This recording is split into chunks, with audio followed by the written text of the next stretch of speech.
नारद जी ने सोचा कि क्या करें, तपश्चर्या करना है, लेकिन श्राप लगा है। अच्छा, श्राप भी किसका लगा? दक्षराज का। अच्छा, दक्षराज प्रजापति दक्ष गृहस्थ है। एक तो ये कि गृहस्थ का श्राप विरक्त को लग गया, गृहस्थ का श्राप विरक्त को लग गया, ये कैसे हो सकता? देखिए, मैं आपको बताऊं कि श्री नारद जी ही ऐसा काम करते थे कि प्रजापति दक्ष के बच्चे तपस्या करने जाए वन में, और जब लौटे तो नारद जी सोचते कि सब हमारे ही जैसे बन जाए। सो आते और कहते, अरे भाई तुम कहाँ जा रहे हो? जंग बीच में ही रास्ते में उन प्रजापति दक्ष के बच्चों से कहते, कहाँ जा रहे हो? तो वो कहता, अब घर जा रहे हैं महाराज, आपकी कृपा से तपस्या संपूर्ण हुई। तो ऐसा उपदेश देते कि अरे घर में क्या करना, और ऐसा उपदेश दे देते कि वे बाबा ही बन जाते। तो और प्रजापति को पता लगा, दक्ष को श्राप दे दिया। अच्छा देखिए, नारद जी सही तो कर रहे थे, बाबा ही तो बना रहे थे, तो क्या बाबा बनना बुरा है? क्या बाबा बनना बुरा है? देखिए, बाबा बनना तो बुरा नहीं है, लेकिन दुनिया में अगर सभी लोग बाबा ही बन जाएंगे तो बाबा बनने बंद हो जाएंगे कि नहीं? अब कोई विवाह ही नहीं करेगा तो पुत्र कहां से होंगे? बाबा बनने बंद हो जाएंगे। और मुझे तो लगता है कि गृहस्थ ना हो तो महात्मा को जन्म कौन दे? गृहस्थ ना होते तो महात्मा को जन्म कौन देता? और मैं तो सोचता हूँ गृहस्थ ना होते तो परमात्मा को कौन जन्म देता? इसीलिए कहा गया, धन्यो गृहस्थ आश्रमः। गृहस्थ आश्रम धन्य है। अच्छा देखिए, गृहस्थ और विरक्त, इन दोनों में बहुत अंतर है। जैसे अपन रोड से जाते हैं तो बीच में कोई शहर पड़ा, तो शहर से निकलने के लिए दो रोड होते हैं। एक तो बीच बाजार में धक्का और जैसे तैसे गाड़ी आगे बढ़ा के ले जाओ, और एक बाईपास रोड होता है, बिल्कुल बगल से निकल जाओ, कोई भीड़ भाड़ नहीं। तो देखिए, ये संसार ही शहर है और उसमें दो रोड है, एक गृहस्थ का रोड और एक विरक्त का रोड। गृहस्थ तो अपने अच्छे भले संसार से के बाईपास रोड से निकल जाते हैं, वो विरक्त तो संसार के बाईपास रोड से निकल जाते हैं, और गृहस्थ बीच में धक्का मुक्की, थोड़ी गाड़ी आगे बढ़ाई, थोड़ी पीछे, ऐसे ऐसे करके निकल पाते हैं। लेकिन प्रभुता उसमें नहीं है कि जो ऐसे ही गाड़ी को उस शहर से बाहर ले जाए। प्रभुता तो उसमें है जो बीच बाजार में धक्का मुक्की खाकर अपनी गाड़ी को आगे ले जाए। इसीलिए धन्यो गृहस्थ आश्रम। अच्छा देखिए, एक संत कह रहे थे कि साधु ना होते तो गृहस्थ को शिक्षा कौन देता? साधु ना होते तो गृहस्थ को शिक्षा कौन देता? साधु ना होते तो गृहस्थ को शिक्षा कौन देता? यही कहते रहे। हमने कहा महाराज अब बंद करो। बोले नहीं, साधु ना होते तो गृहस्थ को शिक्षा कौन देता? हमने कहा महाराज गृहस्थ ना होते तो साधु को भिक्षा कौन देता? अच्छा, साधु गृहस्थ को ज्ञान देता है और गृहस्थ भिक्षा देता है। अच्छा, हमारे यहाँ दो संस्कृति है, ऋषि संस्कृति और कृषि संस्कृति। ऋषि संस्कृति और कृषि संस्कृति। ऋषि संस्कृति हवन, यज्ञ, पूजा, और कृषि मतलब फसल, कृषि संस्कृति। लेकिन देखिए हमारे यहाँ कोई भी कम नहीं है, ना ऋषि संस्कृति कम है ना कृषि। क्यों? देखिए ऋषि संस्कृति से श्री राम जी अवतार लेते हैं और कृषि संस्कृति से श्री सीता जी अवतार लेती हैं।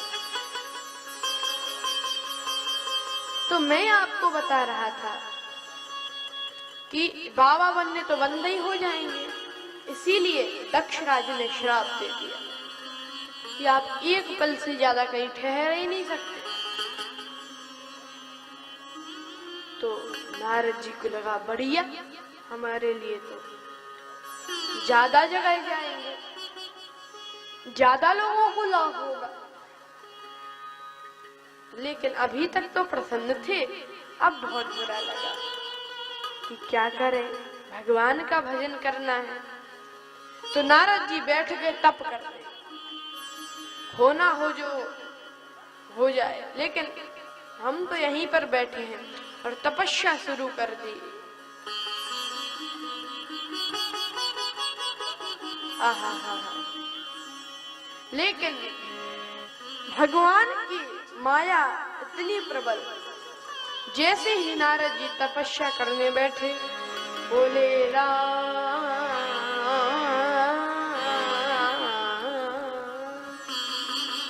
जैसे ही कहा तैसे ही आवरण बन गया।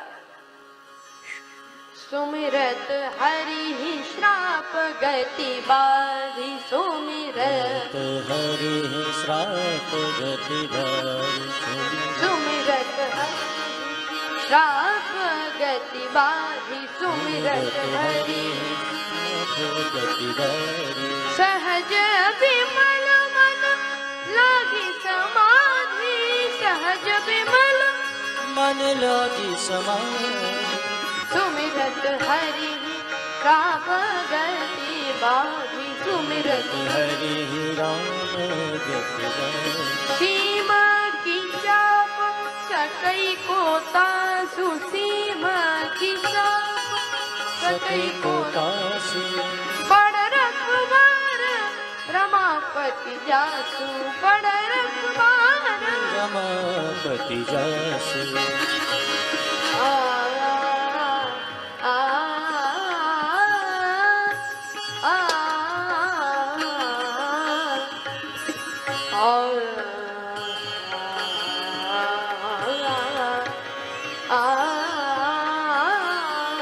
सहज विमल मन लागी समाधि, सहज विमल मन लागी समाधि, सहज विमल सहज विमल सहज विमल। समाधि लग गई। श्राप की गति बाधित हो गई और तपस्या करने लगे। बैठकर तपस्या शुरू कर दी। लेकिन ऊपर देख रहे थे कौन? इंद्रदेव। सोच रहे थे कि क्या पता ये हमारा सिंहासन लेने के लिए तप कर रहे हो। तो कामदेव को भेजा कि जाओ समाधि भंग कर दो। कामदेव गया और ऐसी शोभा बनाई, बहुत सारे फूल और कोयल बोल रही और ऐसे सुंदर स्थिति बनाई, बसंत ऋतु बना दी। लेकिन नारद जी की समाधि को कुछ नहीं। सर्दी, गर्मी, धूप, बारिश, लेकिन किसी में भी नारद जी का कुछ नहीं बिगड़ा। और देखिए बिगड़ भी नहीं सकता, क्योंकि जो भगवान के भक्त हैं,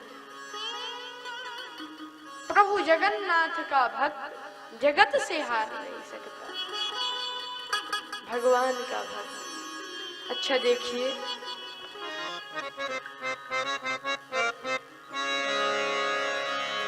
श्री काशी नरेश जब